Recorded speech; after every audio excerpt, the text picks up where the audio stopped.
Trial by Laughter, Season 7, Episode 5. You guys ready to have a good time tonight? I got 4 great comics. The first one right now, Radu Bondar. Let me hear ya!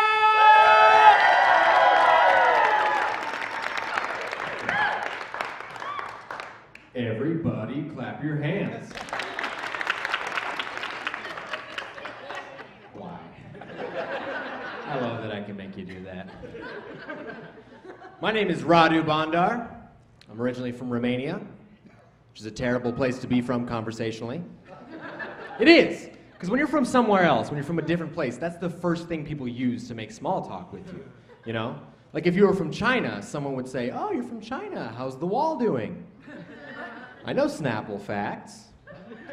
Or if you were from Mexico, they might say, "Oh, you're getting a fancy new wall. Heard you're paying for it, wow." But there's no fun little quip for third world countries. You know what I mean? No one wants to say, "Hey, is your country a dumpster fire?" They just ask simple questions. They ask really simple things, but they still come off as offensive.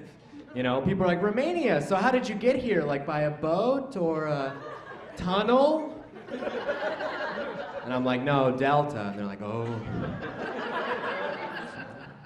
It's tough. It's tough growing up. Really was. I got made fun of a lot as a kid. Kids are terrible. They make fun of you for all kinds. And they would say really mean things like, "You can't ever be president," you know, "Did you have a genie growing up? Are you Aladdin?" and stuff like that. Whatever. At least they put effort into those insults. You know what I mean? At least they took some time, were creative. Because when my Romanian friends back home would make fun of me for being American, they would just shout the names of American corporations at me. They would just be like, "Oh, look at Mr. Coca-Cola over there. Oh, Mr. Kraft Cheese. Need some hot water for your soft feet?" Because I own shoes. Oh, whatever. They're gonna die in a factory fire one day. I don't care.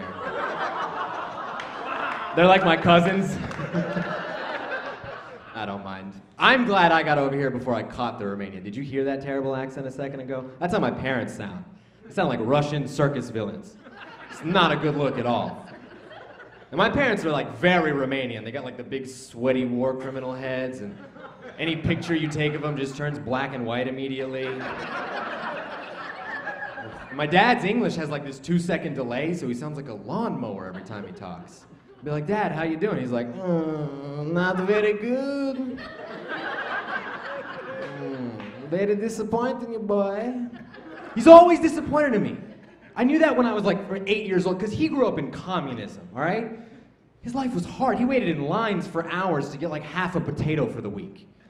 I have nothing in common with the man. I'll go to a different Starbucks if there's more than 4 people in line. I don't need this. Let's get froyo, you know what I mean? I found this out when I was 8 years old. Because when I was 8, I brought an essay home that I got an A on. And I was so proud. I was like, Dad, look, I got an A. He was like, "Did you write this with pencil?" "Yeah, bitch, I'm 8. And I know the word bitch." He was like, "This is not so impressive. When I was a boy, I wrote essay in the snow with blood of dog. Pencil is capitalist poison." What did you see? You know, it's fine. I like him these days. I owe him a lot because he taught me how to lie. Ooh, that was good for employment. We would hear things on TV. There's certain phrases that don't translate well if you speak literal English. Things like, "Go ham in the paint," "Protect this house." These things mean nothing to an immigrant, you know? And my mom would want to know, what do these things mean? One time she was like, "What is cat's got your tongue?" I hear that on the news and the stuff, you know? My dad would just make something up immediately. "Oh, cat's got your tongue? This is when a man has been accused of a sexual relation with a feline. You know, eating kitty. Cat's got your tongue. Easy peasy, lemon jeezy." And I didn't correct him, because maybe he'd say it at work, you know? Another time it was rule of thumb. I was like, "What's rule of thumb?" "Ah, this is simple. This is when man take his thumb, put it next to something, and say, this is not a thumb. That's the best you've got? Man, I was so proud of him. And sometimes, if he got like a lot of courage and bravado about it, he would just make up his own sayings. Be like, hey man, can I borrow the car? He's like, you know boy, death is the sweetest potato. Listen, there's one thing that like I've had to deal with and I kind of figured it out. I didn't know if I was white as a kid, right? Because Romania is a weird thing. I didn't go to Home Depot and figure out where I am on the paint palette, you know? But I knew white kids were different than me because little white kids have deals with their parents. Do you know what I'm talking about? Like if they get a C on something, they get a puppy and a car in any college they want to go to. I'm at community school, you know? I was like, that's not fair, man. I need to...